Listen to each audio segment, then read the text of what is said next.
चलिए बच्चों, करते हैं अब जॉर्ज पंचम की नाक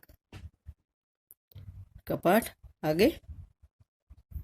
इस नाक की एक लंबी दास्तां है। इस नाक के लिए बड़े बड़े तहलके मचे थे।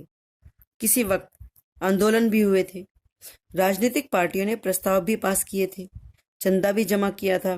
कुछ नेताओं ने भाषण भी दिए थे। गर्मा गर्म बहस भी हुई थी। अखबारों के पन्ने रंग गए थे। अखबारों के पन्ने रंगने का मतलब है कि इस नाक को लेकर के अखबारों में भी बहुत कुछ छपा था। बहस इस बात पर थी कि जॉर्ज पंचम की नाक रहने दी जाए या हटा दी जाए। और जैसा कि हर राजनीतिक आंदोलन में होता है, कुछ पक्ष में थे और कुछ विपक्ष में, और ज्यादातर लोग खामोश थे। खामोश रहने वालों की ताकत दोनों तरफ थी। कहना ये चाहते हैं कि देश की आजादी के बाद जॉर्ज पंचम की उस नाक को लेकर के बहुत राजनीतिक पार्टियों में बहुत बहस हुई है, बहुत आंदोलन हुए हैं। कुछ लोग चाहते थे कि जॉर्ज पंचम की लाट को हटा दिया जाए। जिस जॉर्ज पंचम ने अंग्रेजों के शासनकाल में भारतीयों पर इतने अत्याचार किए, देश की राजधानी में इंडिया गेट के सामने इस लाट का कोई मतलब नहीं है। इसलिए बहुत सारे लोग चाहते थे कि लाट को हटा दिया जाए, लेकिन सरकार ही चाहती थी कि वो लाट ना हटे। इसलिए बहस हो रही है, अखबारों में चर्चा हो रही है और आंदोलन चल रहे हैं। जो कुछ इसको हटाना चाहते हैं, कुछ इसको रोकना चाहते हैं। और इस तरह कुछ लोग ऐसे भी थे जो बिल्कुल न्यूट्रल होते थे, खामोश थे, ना जो हटाना चाहते थे ना जो रखना चाहते थे। आंदोलन चल रहा था। जॉर्ज पंचम की नाक के लिए हथियारबंद पहरेदार तैनात कर दी, क्योंकि हमने कहा कि जो देशभक्त थे वो चाहते थे कि जॉर्ज पंचम का नामो निशान नहीं होना चाहिए देश में। लाट की तो बात ही क्या है। तो वो चाहते थे कि लाट हटा दी जाए, लेकिन सरकार नहीं चाहती थी। तो दो गुट जब हो गए और एक हटाने का और एक लगाने को रह गया, तो सरकार ने क्या किया कि जॉर्ज पंचम की नाक को के लिए, उसकी रक्षा के लिए हथियारबंद पहरेदार तैनात कर दिए, ताकि कोई उसको कोई नुकसान ना पहुंचा सके। क्या मजाल कि कोई उसकी नाक पर पहुंच जाए। हिंदुस्तान में जगह जगह ऐसी नाकें खड़ी थी, और जिन तक लोगों के हाथ पहुंच गए उन्हें शान शौकत के साथ उतार कर अजायब घरों में पहुंचा दिया। अजायब घर कहते हैं म्यूजियम को। मतलब अंग्रेजों के शासनकाल में बहुत सारे जनरल हुए हैं और उनकी मूर्तियां भी जगह जगह लगाई गई हैं।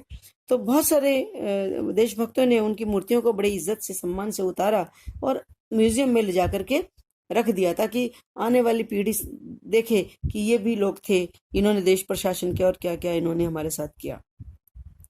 कहीं कहीं तो शाही लाटों की नाकों के लिए गुरिल्ला युद्ध भी हुआ। शाही लाटों की नाक मतलब जैसे कोई महारानी हो गई, कोई बहुत बड़ा प्रिंस हो गया, उनकी भी लाट लगी हुई थी। उसके लिए भी गुरिल्ला युद्ध। गुरिल्ला युद्ध आपको पता है, गुरिल्ला युद्ध कहते हैं छापामार युद्ध को, यानी जो युद्ध छिप करके किया जाता है उसको गुरिल्ला युद्ध कहते हैं। मतलब दुश्मन का पता ही नहीं चलता कि दुश्मन कहाँ से आता है और वार करके कहाँ चला जाता है। ऐसे युद्ध को गुरिल्ला युद्ध भी कहते हैं। उसी जमाने में यह हादसा हो गया। इंडिया गेट के सामने वाली जॉर्ज पंचम की लाट की नाक एकाएक से गायब हो गई। हथियारबंद पहरेदार तैनात रहे, गश्त लगती रही, लेकिन लाट रातों रात गायब हो गई। रानी आए और नाक ना हो। एकाएक परेशानी बढ़ गई, क्योंकि जब सरकार ने देखा कि इंडिया गेट के सामने लाट तो लगी हुई है पर उस लाट की नाक नहीं है, और उसके लिए ये बड़े अपमान की बात थी कि महारानी आ रही है और एक जनरल की, वो भी दिल्ली में इंडिया गेट के सामने, एक अंग्रेजी जनरल की लाट पर नाक नहीं है। एकाएक परेशानी हो गई। बड़ी सरगर्मियां शुरू हुई। देश के खैर ख्वाहों की मीटिंग बुलाई गई। देश के खैर ख्वाह कौन है? जिसे लोगों ने चुन करके सरकार बनाने का आदेश दिया था, यानी सरकारी लोग। मसला पेश किया गया, अब क्या करें। वहां सभी सहमत थे, अगर ये नाक नहीं है तो फिर हमारी भी नाक नहीं रह जाएगी। इसका क्या मतलब है?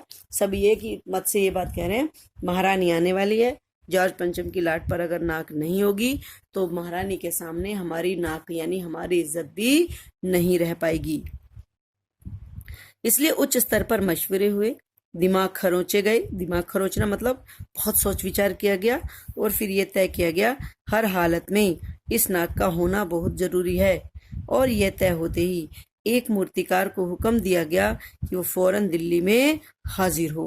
मूर्तिकार जो मूर्ति बना सके, ऐसे मूर्तिकार को फौरन दिल्ली में हाजिर होने का आदेश दिया गया। मूर्तिकार यूं तो कलाकार था, पर जरा पैसे से लाचार था। यानी जो मूर्तिकार वहां पर आया वो गरीब था। पैसे से लाचार मतलब पैसे की तंगी थी। उसने हुक्कामों के चेहरे देखे, अजीब परेशानी थी सबके चेहरों पर। हुक्काम, शासक, सरकारी जो महकमे के लोग हैं, सबके चेहरे पर एक अजीब सी परेशानी थी। कुछ चेहरे लटके हुए थे, कुछ उदास थे, कुछ बदहवास। बदहवास मतलब परेशान। उनकी हालत देखकर लाचार कलाकार की आंखों में आंसू आ गई। दुखी हो गया बेचारा उनके लटके हुए चेहरे देखकर। और तभी एक आवाज सुनाई दी, मूर्तिकार, जॉर्ज पंचम की लाट लगानी है। एक सरकारी अफसर ने कहा उसको कि जॉर्ज पंचम की लाट पर नाक लगानी है। मूर्तिकार ने सुना और जवाब दिया, नाक लग जाएगी, पर मुझे ये तो मालूम होना चाहिए कि ये लाट कब और कहाँ बनी थी। लाट माने मूर्ति। पूछ रहा है कि मुझे ये तो बताओ कि ये मूर्ति कब बनी थी, कहाँ बनी थी, और इस लाट के लिए, इस मूर्ति के लिए पत्थर कहाँ से लाया गया था। सब हुक्कामों ने, सब सरकारी आदमियों ने एक दूसरे की तरफ देखा।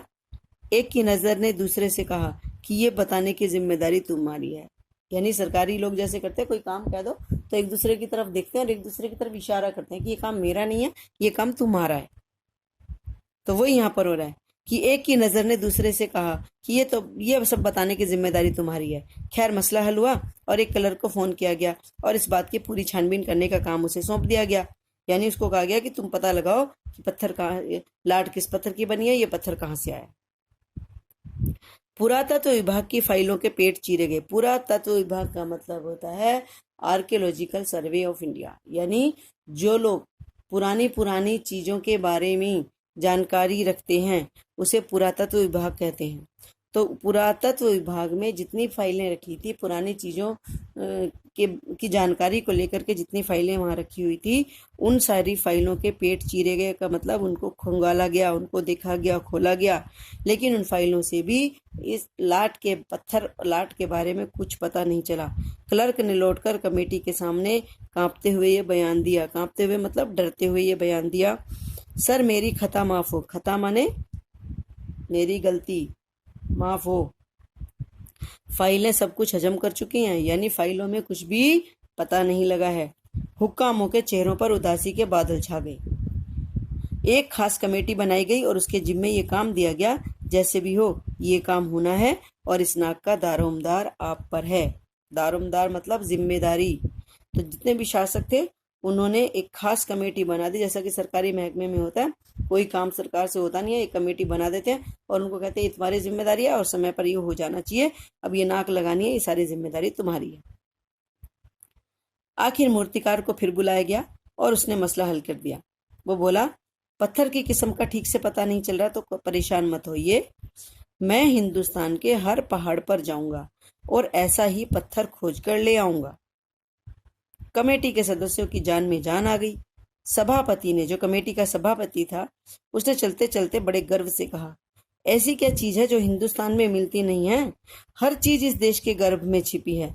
जरूरत है उसे खोजने की। खोज करने के लिए मेहनत करनी होगी और इस मेहनत का फल हमें मिलेगा। आने वाला जमाना खुशहाल होगा। बड़े गर्व से कह रहा है वो।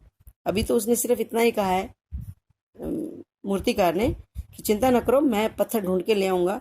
और उसके आश्वासन देने पर ही जो इसका कमेटी का जो सभापति है वो इतनी बड़ी बात कह गया। ये छोटा सा भाषण जो सभापति ने दिया अखबारों में छप गया। मूर्तिकार हिंदुस्तान के पहाड़ी प्रदेशों और पत्थरों की खानों के दौरे पर निकल गया। कुछ दिन बाद वो हताश लौटा। हताश लौटा मतलब निराश लौटा, और उसके चेहरे पर लानत बरस। लानत मतलब जिससे अपमानित सा महसूस कर रहा था वो। उसने सिर लटकाकर खबर दी, सिर झुकाकर खबर दी, हिंदुस्तान का चप्पा चप्पा खोज डाला पर इस किस्म का पत्थर कहीं नहीं मिला। लगता है ये पत्थर तो विदेशी है। ठीक है।